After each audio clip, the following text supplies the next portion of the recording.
Hey everybody, welcome to the 1804 show, chapter 2. I'm your host, Dollar Will, and this is 1804 history.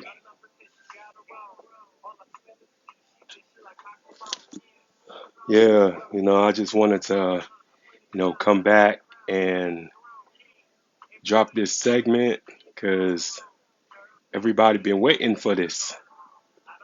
Out of all my history segments, this has been highly anticipated. So I wanted to, drop some gems, um, read an article, and reveal a story that I had found on YouTube. So before I get started, make sure y'all like, comment, subscribe to the channel. Make sure y'all show me some love.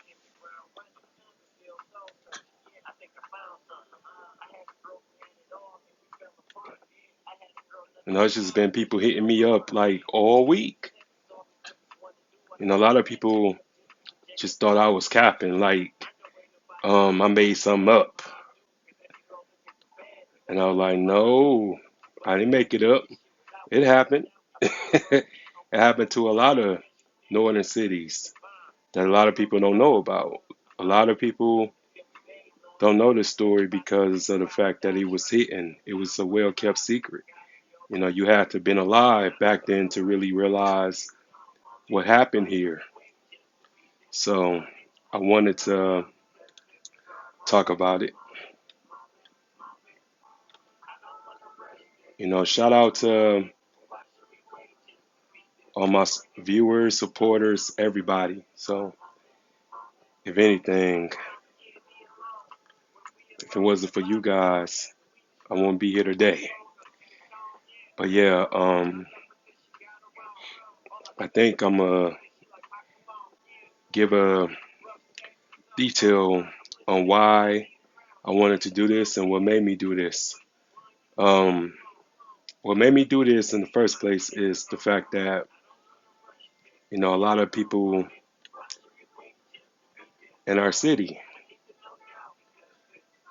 just be ungrateful.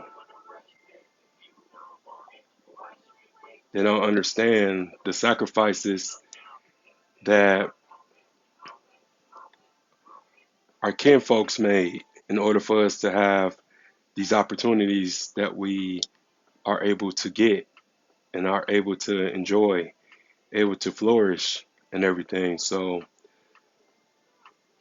when I ran across this story, I was just really intrigued by it and was like, really? For real? This happened here? It's crazy. But, it don't surprise me one bit. But yeah, let's get started. So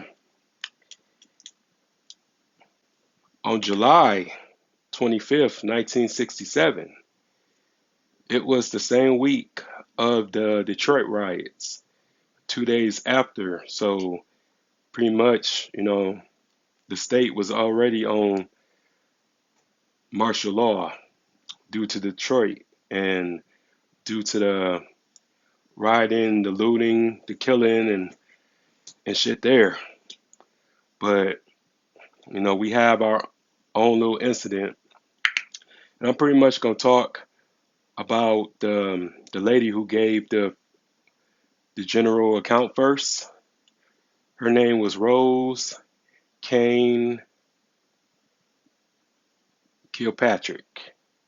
And from her accounts, she said that she heard like a loud explosion. It was like a big old boom.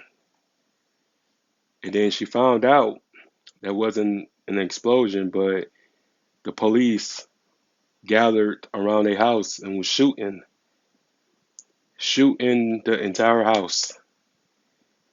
Very similar to what happened to Fred Hampton in Chicago.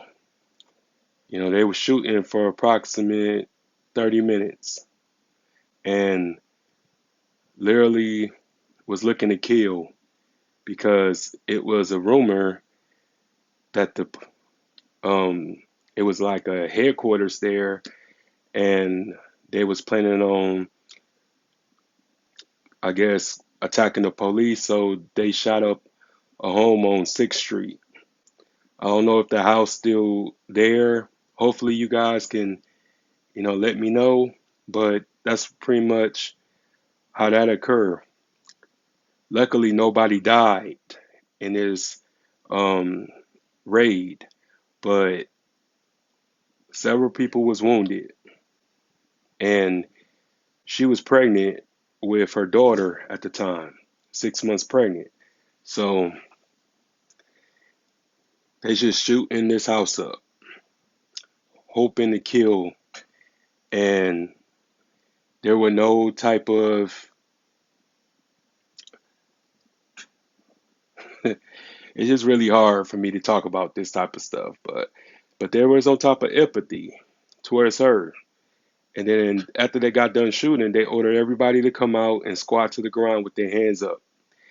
And she, they said, she's pregnant. We have a pregnant woman in here. And they made her stand while they pretty much did a search around the house, and they couldn't find anything. They couldn't find anything incriminating. And then afterwards, they made this disrespectful thought and told everybody, well, you can go back in the house now and go to sleep. So after they shot up their house, they pretty much couldn't live there anymore, so they had to move into their grandmother's house. And that right there really just sickening, to tell somebody that after you shoot up their house and try to kill them.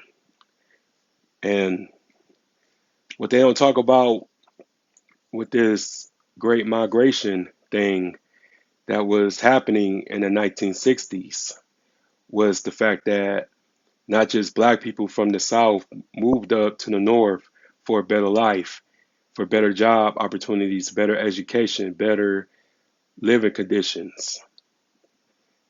It was white people too from the South who was racist and who had, Ku Klux Klan affiliation and joined these police departments and will patrol black neighborhoods. And it just imagine the police brutality. So many people got shot, so many people got beaten up, and so many people got killed. And they got away with these type of things, these atrocities. And it just really a lot of stuff that's haven't been documented. But imagine the stuff that has been documented and just unfair to the fact that, you got people doing criminal acts and they supposed to be protecting and serving us, and was the North. This wasn't the South, and this wasn't that long ago. This was pretty much like 53 years ago when this stuff happened. And me being a Saginaw native myself, born and raised here, um the racism is hitting. It's kind of like very transparent at times, but they try to portray the city like it's a paradise, like it's the promised land and this and that, but they don't talk about um the unfairness.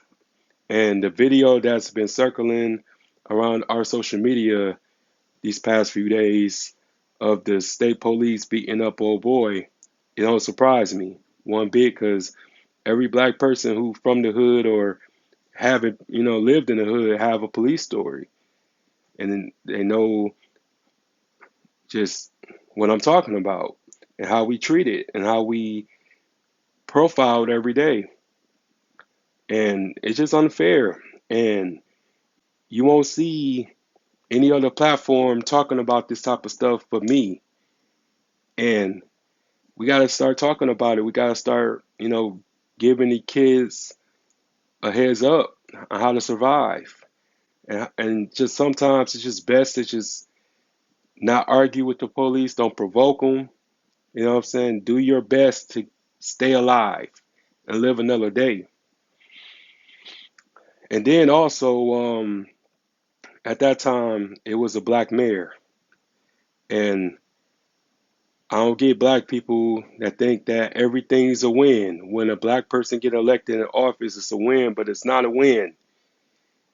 And I'm not disrespecting my elders. I don't disrespect the dead, but I just going by what they said in the article and everything that I researched for this episode, that he didn't care about what the cops had done to that house. If anything, he was practically siding with the police.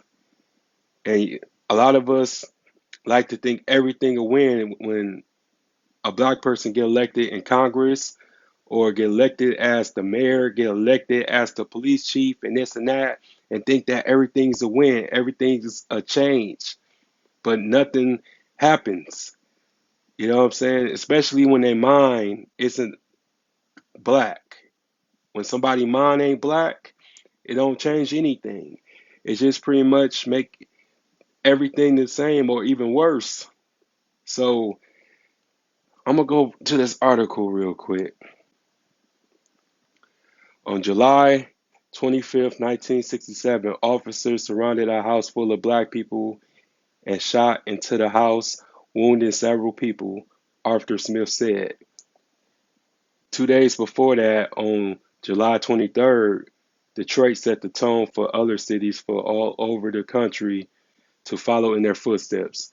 Cities were impacted by what some call riots. Cities burned, businesses were looted, and people was arrested. But Smith said what happened in Saginaw was a revolt, not a riot.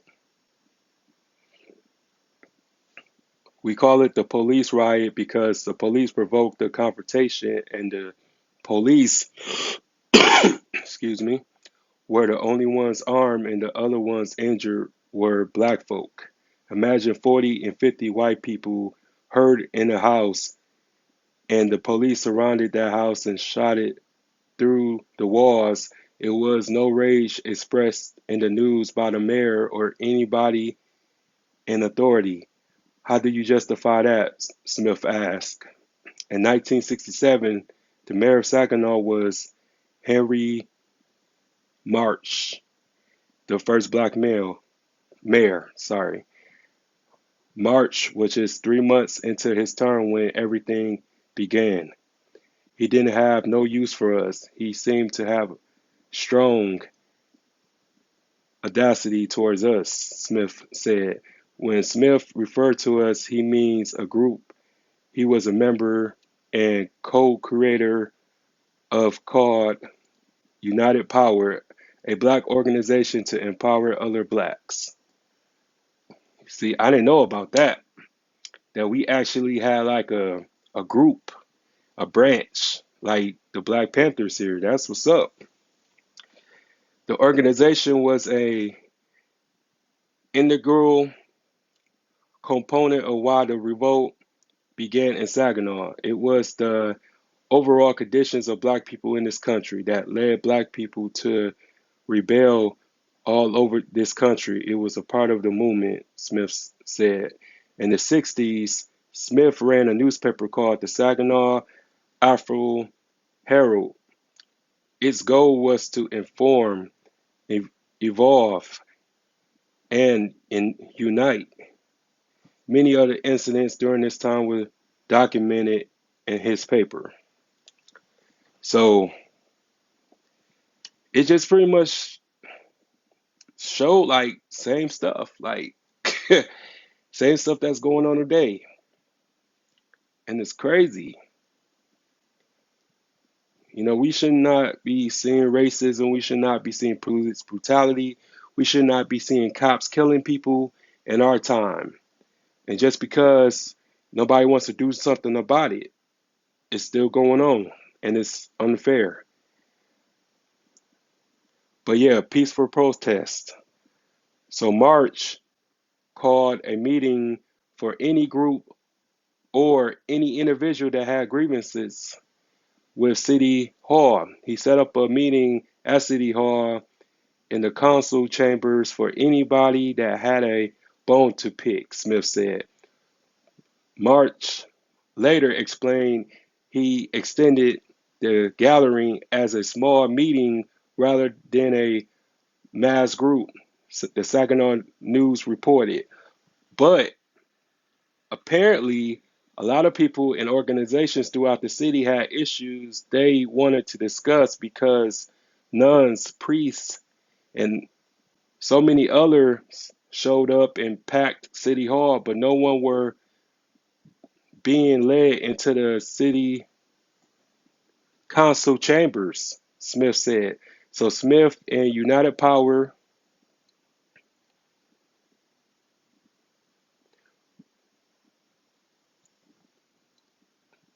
give me 1 second, everybody. My screen went out.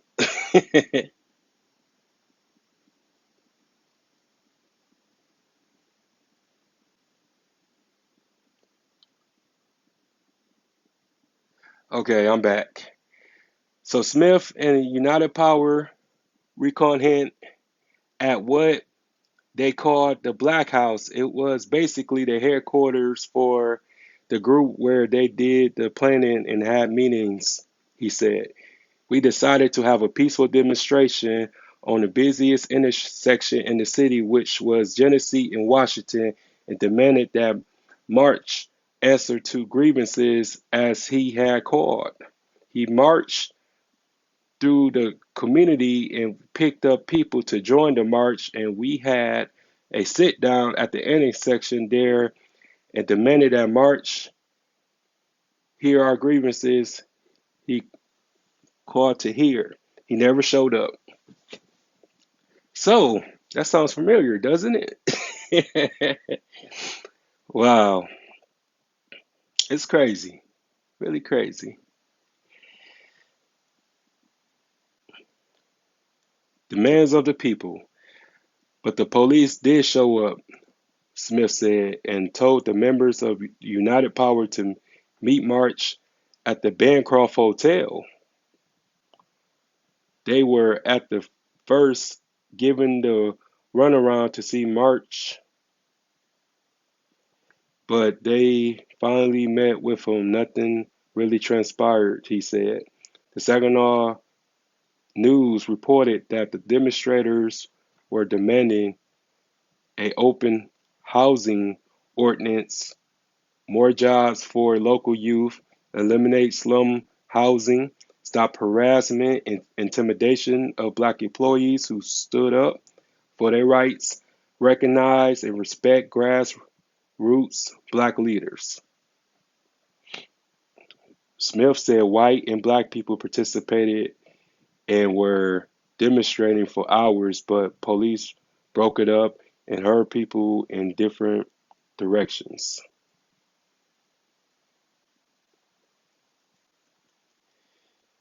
Hmm. But yeah, pretty much the same stuff. It's just tragic that we still experience these same things today.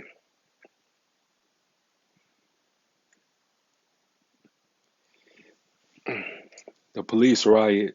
Smith said about 40 black people went into a house 15 North 6th Street, just a few blocks away from their headquarters. We call it the police riot because the police provoked a confrontation and the police were the only ones armed and the only ones injured were black folk, Smith said. He said police were shooting through the walls and, and discriminately and even shot a gas pump. Damn. I don't know how many people were shot in the house, Smith said. He said he knew of at least three people who were shot. A young girl was shot in her neck. Another young man got shot in the back of his head, and Joe Kane, who lived at the house, got shot in the leg. Rose Kane, 67, Joe Kane's sister, described the night this summer like it was yesterday.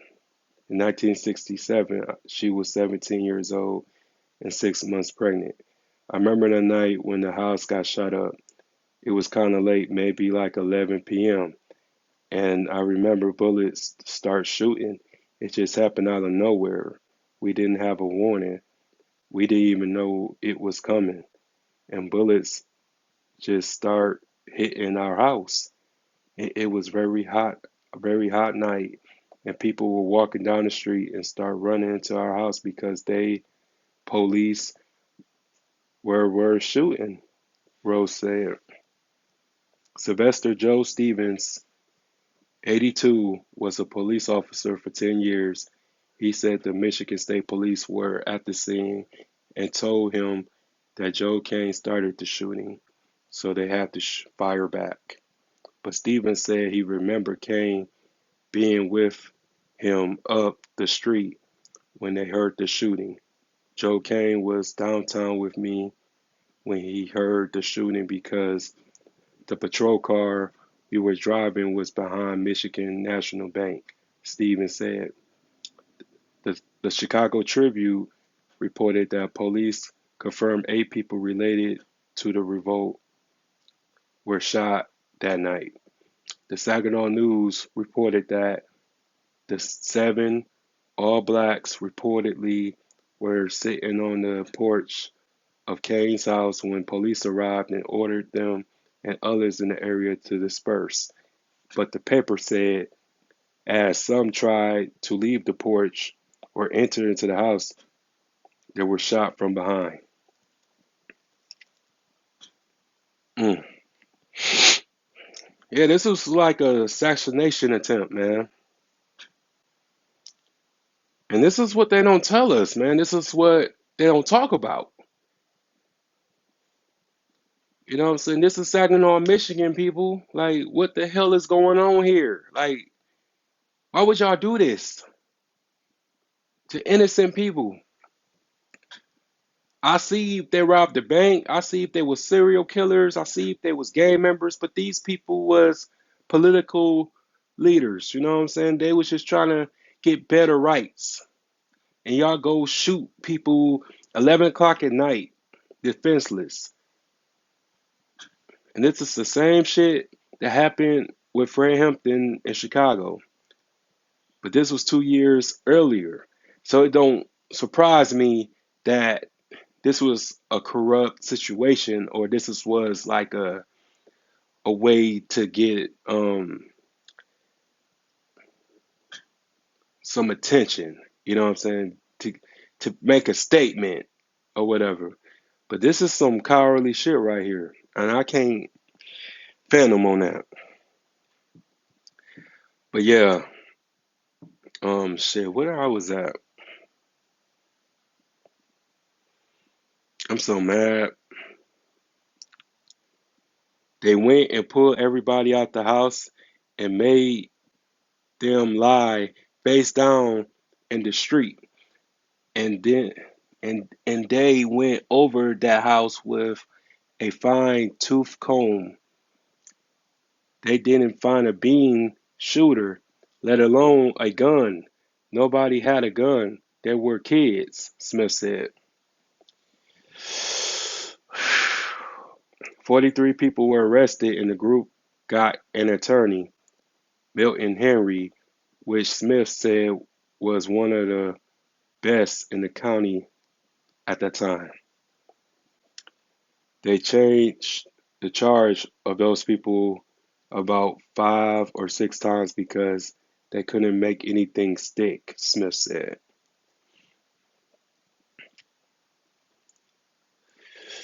Mm.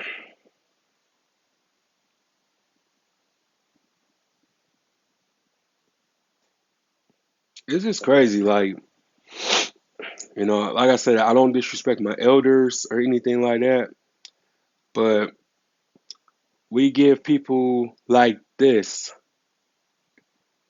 statues and memorials, and they do shit like this. You know what I'm saying? And don't do nothing about it. And they knew this type of stuff, man. It's just crazy, man. I can't even fathom.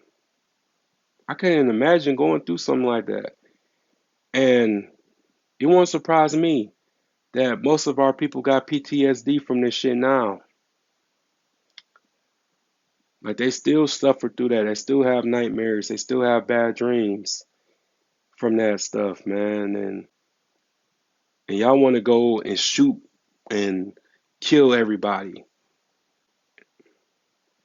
Y'all glorify this hood shit. Y'all glorify being a gangster, being a thug, but you have no idea, just what our people went through. Our parents, our grandparents went through living up in here. Because a lot of us, a lot of our people, came from the South. My peoples came from Mississippi. So, they all came up here, and began to live in the projects on the north side. So they didn't really want us in their neighborhoods. They didn't want us in their schools. They didn't want us to, really integrate. So a lot of them, moved to the suburbs and moved to the township, further, beyond these counties to separate from us. They didn't want us living with them and going to school with their kids and a whole bunch of stuff. They didn't want us to have the better schools and books and stuff like that. So it's just really like awakening. It should wake you. But I'm gonna continue reading this. I ain't gonna read it all, but I'm gonna leave a link in the comments section for you guys to check it out if y'all think I'm lying about this.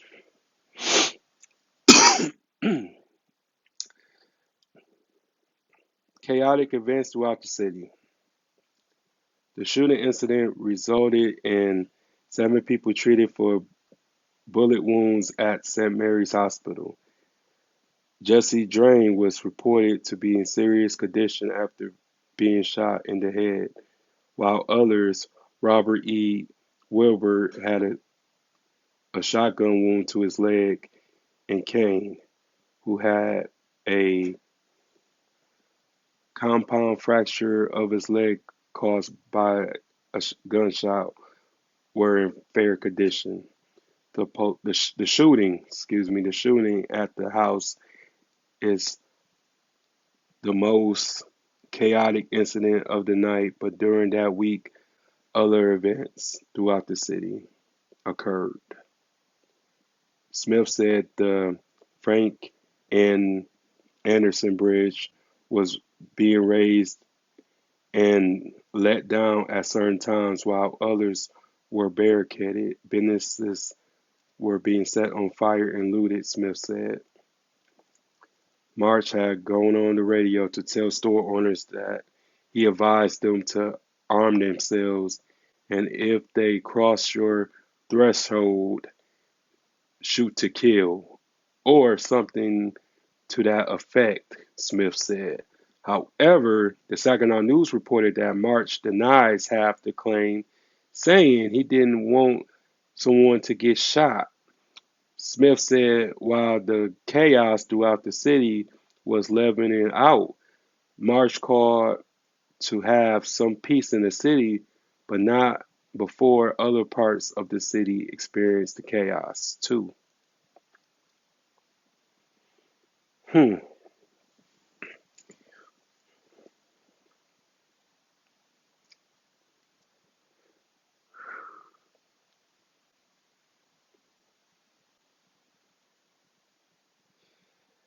But yeah, basically it was a curfew. set, and it was going down. Unfortunately, people got hurt, people got arrested. There were fires, there were looting.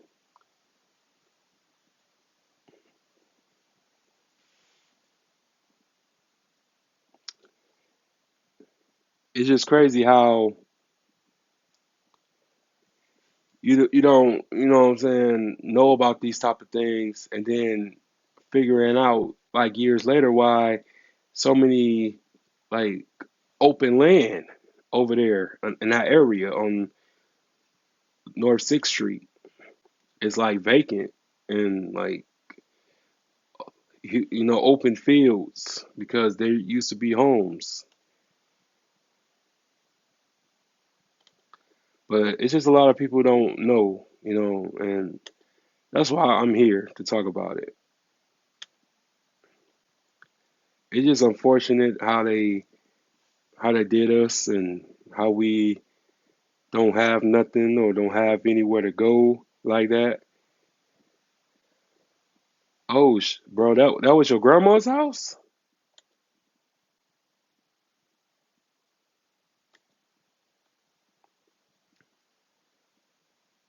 Dang, bro, I didn't know. I did not know that, G.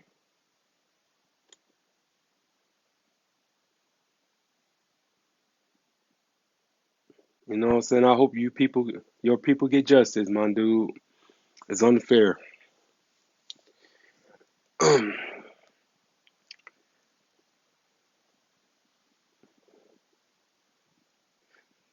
Yeah, man. Shout out to your family, man.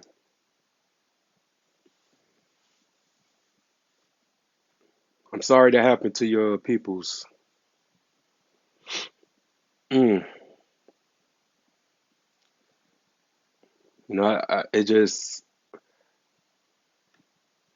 I feel like I had to tell the story. I felt like it was just important for all of us to know just how much our people went through, and especially us being neighbors and us being residents in this city. Nobody was ever held accountable. I don't even think it was like a settlement for this. So I just want everybody to just be grateful, be appreciative, regardless of what happened in your life. It could always get worse. Something bad can always happen. But don't let anything bad make you cold, turn you evil. If anything, if you have a chance to live out your dreams and do what you got to do, take full advantage of it. And the nightmare ends when you say it does. But yeah, I'm going to head out, and uh, I feel good to be back. I enjoyed telling this story, even though it's a sad story, but I'm enjoy talking to you guys, and make sure y'all like, comment, subscribe to this video. Make sure y'all share this video, and make sure y'all subscribe to the channel, 1804 Chapter 2. And I'm out. Peace.